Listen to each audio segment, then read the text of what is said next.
Putin को phone करो, Sergei Lavrov को फोन करो, इस हमले को बंद कराओ।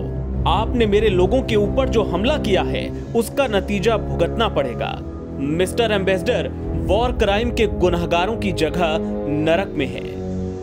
संयुक्त राष्ट्र सुरक्षा परिषद में यूक्रेन के राजदूत सर्गेई किस्लित्सिया जब ये भावुक अपील कर रहे थे तब चेयर पर विराजमान थे रूसी राजदूत वेसिली नेम्बिंजिया। जंग से हो रही मौतों और आने वाली तबाही का मंजर आंखों में समाये यूक्रेनी राजदूत को दुनिया के सारे पंच सन्न होकर सुन रहे थे। उन्होंने रूसी राजदूत से कहा, छोड़ दो ये कुर्सी, किसी और सदस्य देश को दे दो। इस पर रूसी राजदूत ने जवाब दिया, मैं ये बताना चाहता हूं कि रूस यूक्रेन के लोगों के प्रति आक्रामक नहीं है।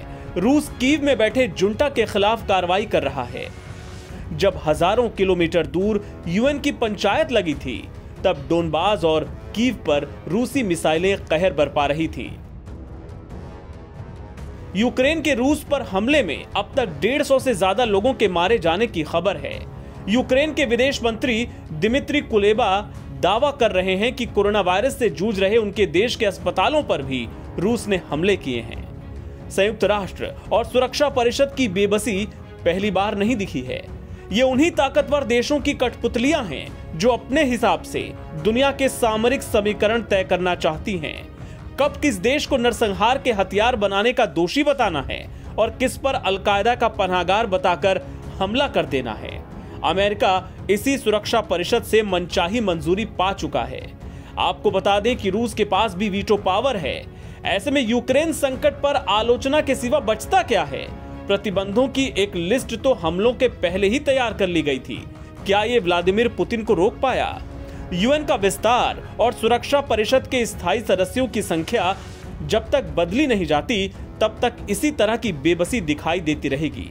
न सिर्फ यूएन बल्कि दुनिया के तमाम बहुपक्षीय मंचों से प्रधानमंत्री नरेंद्र मोदी इस रिफॉर्म की जरूरत बता चुके हैं। यूएन की इस बेबसी का ही नतीजा है कि आज पूरी दुनिया भारत और इसके प्रधानमंत्री नरेंद्र मोदी की तरफ देख रही है। आज दुनिया का चौधरी बनने की कोशिश करने वाला अमेरिका भी बेबस है। राष्ट्रपति जो बाइडेन और नाटो के उनके साथी किस बिना पर यूक्रेन के राष्ट्रपति जेलेंस्की को उकसा रहे थे, ये समझ से परे है। अफगानिस्तान से लौटी आखिरी कमांडर को बाइडेन ने पोलैंड में तैनात किया, जर्मन बेस पर सैन्य टुकड़ी बढ़ा दी और साथ साथ जेलेंस्की को दिलासा देते रहे कि घबराना मत, अगर रूस ने हमला किया तो हम साथ हैं। रूसी राष्ट्रपति को सीधी चेतावनी देते रहे, अब तो हद पार हो गई। फिर आर्थिक प्रतिबंधों की दूसरी लिस्ट से क्या यूक्रेन की समस्या खत्म हो जाएगी? जब जो बाइडेन से पूछा गया तो उन्होंने माना कि इसका असर होने में वक्त लगेगा। अरे भाई, तब तक यूक्रेन की राजधानी कीव का अस्तित्व कैसा रहेगा? तो अब रूस को मनाने के लिए भारत की तरफ क्यों देख रहे हैं सबके सब? चौधरी बनने वाले अपनी नाकामियों पर गौर करें। दूसरे विश्व युद्ध के बाद सबसे बड़े यूरोपीय संकट को टालने के लिए नरेंद्र मोदी की तरफ टकटकी लगाए देशों को भूतकाल की नाकामियों पर भी गौर करना चाहिए।